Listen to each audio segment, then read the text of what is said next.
Salut à tous, j'espère que vous allez bien. J'espère que vous allez profiter du beau week-end qui se présente devant nous. Alors ce matin, j'avais l'intention de descendre à la ville pour essayer de mettre la main sur une de ces nouvelles Swatch. Je ne sais pas si vous avez entendu parler de ces Moon Swatch, donc qui sont des répliques d'Omega Speedmaster. Et j'avais vraiment l'intention d'en acheter une pour pouvoir faire un petit comparatif avec une véritable Omega Speedmaster et un petit comparatif amusant. Évidemment qu'on va pas comparer les caractéristiques mécaniques des deux montres, étant donné qu'elles sont pas du tout dans la même catégorie et que les Swatch sont donc des modèles en biocéramique, qui sont donc des céramiques mélangées à du plastique et des mouvements à quartz avec des Omega Speedmaster. Donc voilà, je me suis rendu ce matin un peu avant l'ouverture du magasin Swatch pour voir qu'il y avait peut-être, je sais pas, plusieurs centaines de personnes, je pense, qui faisaient la queue devant la boutique. Et bon, j'ai fait un petit calcul en me disant, voilà, chaque personne va peut-être mettre, disons, 5 minutes à choisir, à vouloir voir un peu l'ensemble des modèles, comme il y a 11 modèles. Voir l'ensemble des modèles, en choisir un. Donc c'est un coup à passer la journée à attendre devant un magasin. Et avec une belle journée qui se présente comme aujourd'hui, je pense qu'on a mieux à faire. Alors voilà, Swatch a annoncé que ces modèles... enfin, je sais pas si Swatch l'a vraiment annoncé, mais en tout cas, il y a une rumeur comme quoi ces modèles vont être disponibles en ligne très prochainement. Alors, tout n'est pas perdu pour moi, puisque j'ai reçu aujourd'hui par la poste cette montre qui vient du Japon. Donc, je vous propose de faire un petit unboxing rapide, et puis on va regarder ce qu'il y a dans ce paquet.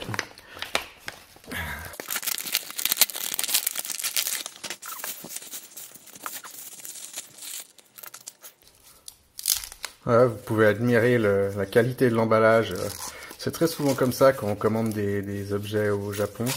Et là, on peut pas dire que ce soit mal emballé. Effectivement, il y a une quantité d'emballage qui est assez impressionnante. Donc voilà, ici on a une petite Seiko 5 qui date de 1967, si je dis pas de bêtises. Essayez de voir un petit peu ce qu'il y a là-dessous. Alors, où est le numéro de série? Voilà. Ouais, 1967. Donc je sais que c'est un modèle des années 60 et comme le premier chiffre du numéro de série est un 7, ça permet de savoir que c'est un modèle de 67. Donc voilà, c'est un cadran qui est un peu gris foncé comme ça.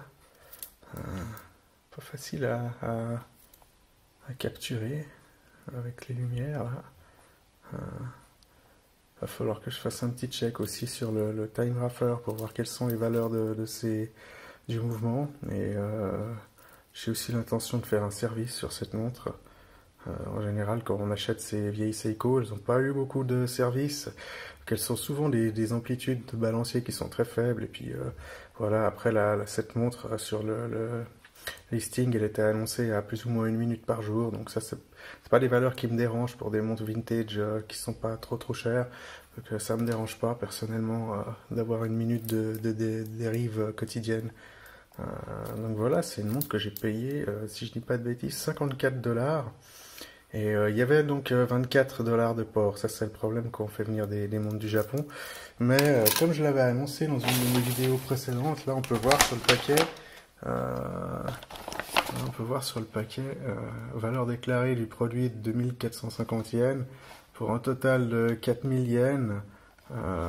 Donc, pour ma part, c'est passé à travers les taxes de la poste, les taxes douanières, donc c'est passé tout droit. Donc, comme je le disais, c'est souvent des valeurs déclarées qui permettent d'échapper aux frais de douane. Donc voilà, ça fait un prix qui est quand même raisonnable, 78 $, 78 $.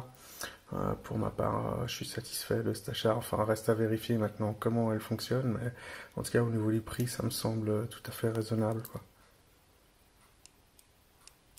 Ok, voilà, c'est ma petite présentation de cette Seiko que je viens d'acheter. J'espère que j'aurai pas de mauvaises surprises et je vous dis bonne journée à tous. Allez, ciao!